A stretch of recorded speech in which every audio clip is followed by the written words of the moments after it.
यह वीडियो भगवान की प्रार्थना के निम्नलिखित बिंदुओं को कवर करेगा। भगवान का नाम क्या है? क्या भगवान की इच्छा पृथ्वी पर पूरी होगी? भौतिक आवश्यकताओं, हमारी प्रार्थनाओं और क्षमा के लिए प्रार्थना करें।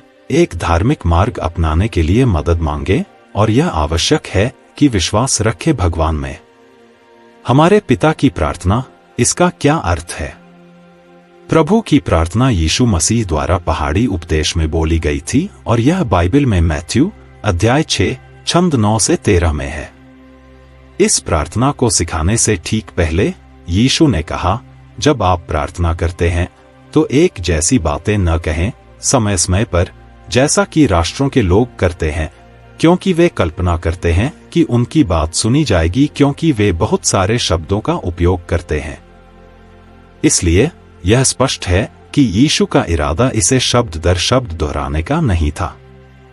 बाद में उन्होंने इस प्रार्थना को दोहराया ताकि अन्य लोग भी इसे सीख सकें, लेकिन मैथ्यू के सुसमाचार विवरण में प्रार्थना की शब्दावली ल्यूक के सुसमाचार से कुछ भिन्न है।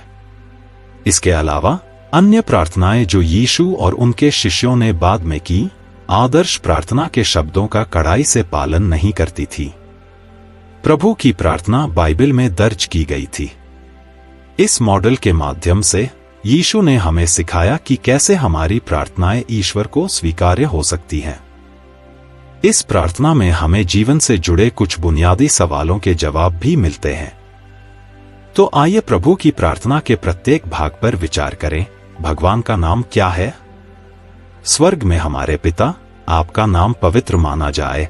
आदर्श प्रार्थना के ये शुरुआती शब्द हमें ईश्वर के करीब आने में मदद करते हैं, क्योंकि हम उन्हें अपने पिता के रूप में संबोधित करते हैं, ठीक उसी तरह जैसे एक बच्चा जो स्वभाव से ही अपने प्यारे और समझदार माता पिता के प्रति आकर्षित होता है। हम इस विश्वास के साथ अपने स्वर्गीय पिता के करीब आ सकते हैं। वह हमें सुनना चाहता है। हे प्रार्थना के सुनने वालों, राजा दाऊद ने गाया, हाँ, सभी प्राणियों के लोग तुम्हारे पास आएंगे। यीशु ने हमें ईश्वर से प्रार्थना करना सिखाया, उनसे अपने नाम को पवित्र करने या पवित्र करने के लिए कहा। लेकिन भगवान का नाम क्या है? बाइबल इन शब्दों के साथ उत्तर देती है, तू, जिसका नाम यहोवा है, तू ही सारी पृथ्वी के ऊपर परम प्रधान है। क्या आपने कभी अपनी बाइबल में यहोवा का नाम पढ़ा है? दरअसल प्राचीन बाइबल पांडुलिपियों में भगवान का नाम यहोवा लगभग 7000 बार आता है। हालांकि कुछ अनुवादक इस हद तक आगे बढ़ गए कि इस नाम को बाइबल के अपने संस्करणों से हटा दिया गया। इसलिए हमारे लिए यह सही है कि हम सृष्टिकर्ता से उसके नाम को पवित्र करने या उसे पवित्र बनाने के लिए प्रार्थना करें। इस प्रार्थना के अनुरूप कार्य करने का एक तरीका यह है कि जब हम ईश्वर से प्रार्थना करें तो यहोवा नाम का उपयोग करें। परमेश्वर की इच्छा पृथ्वी पर पूरी होगी, तेरा राज्य आए, तेरी इच्छा पूरी हो, जैसी स्वर्ग में वैसे पृथ्वी पर। यीशु की आदर्श प्रार्थना का यह भाग कैसे पूरा होगा? अधिकांश लोग स्वर्ग को शांति और शांति का स्थान मानते हैं। धर्म ग्रंथों में स्वर्ग को ईश्वर का पवित्रता और सौंदर्य का सर्वोच्च निवास कहा गया है। इसमें कोई आश्चर्य नहीं कि हम पृथ्वी के साथ साथ स्वर्ग में भी परमेश्वर की इच्छा पूरी होने के लिए प्रार्थना करते हैं। क्या ऐसा कभी होगा? परमेश्वर के भविष्यवक्ता दानियेल ने भविष्यवाणी की, स्वर्ग का परमेश्वर एक ऐसा राज्य स्थापित करेगा जो कभी नष्ट नहीं होगा, और वह राज्य किसी अन्य लोगों को नहीं दिया जाएगा। वह इन सब पार्थिव राज्यों को कुचल डालेगा और उनका अंत कर देगा, और वह आप ही अनंतकाल तक स्थिर रहेगा। यह स्वर्गीय राज्य या सरकार जल्द ही धर्मी सरकार के माध्यम से वैश्विक शांति लाने के लिए कार्य करेगी। ईश्वर के राज्य के आगमन और पृथ्वी पर उसकी इच्छा पूरी होने के लिए प्रार्थना करना विश्वास की अभिव्यक्ति है जो निराशा नहीं लाएगी। जॉन ईसाई प्रेरित ने लिखा, मैंने सिंहासन से एक ऊंचे शब्द को यह कहते हुए सुना, देखो, परमेश्वर का तंबू मानव जाति के बीच में है, और वह उनके साथ निवास करेगा, और वे उसके लोग होंगे, और परमेश्वर स्वयं उनके साथ रहेगा, और वह उनकी आंखों से सब आंसू पोंछ डालेगा, और फिर मृत्यु न रहेगी, न शोक, न विलाप, न पीड़ा रहेगी, पुरानी चीजें खत्म हो गई हैं। फिर जॉन ने आगे कहा, मैंने देखा और लिखा, क्योंकि ये शब्द विश्वासयोग्य और सच्चे हैं। भौतिक आवश्यकताओं के लिए प्रार्थना करें। आदर्श प्रार्थना में यीशु ने दिखाया कि हमारी प्राथमिक चिंता ईश्वर के नाम और इच्छा से संबंधित होनी चाहिए। हालांकि आदर्श प्रार्थना यहोवा से सही ढंग से किए गए व्यक्तिगत अनुरोधों के साथ जारी रहती है। उनमें से पहला है, आज के दिन की रोटी हमें दो। यह भौतिक संपदा के लिए अनुरोध नहीं है। यीशु ने हमें दिन की मांगों के अनुसार दिन भर की रोटी के लिए प्रार्थना करने के लिए प्रोत्साहित किया। प्रभु की प्रार्थना के अनुरूप हम इस विश्वास के साथ प्रार्थना कर सकते हैं कि यदि हम उससे प्रेम करते हैं और उसकी आज्ञा मानते हैं तो ईश्वर हमारी दैनिक जरूरतें पूरी करेगा। यदि हम आर्थिक समस्याओं के कारण अनावश्यक रूप से चिंतित हो जाते हैं तो यह हमें अपनी आध्यात्मिक जरूरतों की उपेक्षा करने का कारण बन सकता है और इस प्रकार वह काम नहीं कर सकता जो ईश्वर हमसे अपेक्षा करता है। लेकिन अगर हम जीवन में भगवान की पूजा को प्राथमिकता देते हैं तो हम निश्चिंत हो सकते हैं कि भोजन जैसी भौतिक आवश्यकताओं के लिए हमारे अनुरोधों को अनुकूलता से सुना जाएगा। यीशु ने कहा, पहले परमेश्वर के राज्य और उसकी धार्मिकता की खोज करते रहो और ये अन्य सभी वस्तुएं भी तुम्हें मिल जाएंगी। ईश्वर से न्याय की तलाश करना एक चुनौती है, क्योंकि हम सभी पापी हैं और हमें क्षमा की आवश्यकता है। प्रभु की प्रार्थना भी इस मुद्दे को संबोधित करती है। हमारी प्रार्थनाएं और क्षमा, हमें हमारे ऋणों को माफ कर दो जैसे हमने अपने देनदारों को भी माफ कर दिया है। प्रभु की प्रार्थना के ल्यूक के रिकॉर्ड में ये ऋण पाप को संदर्भित करते हैं। क्या ईश्वर सचमुच हमारे पापों को क्षमा करेगा?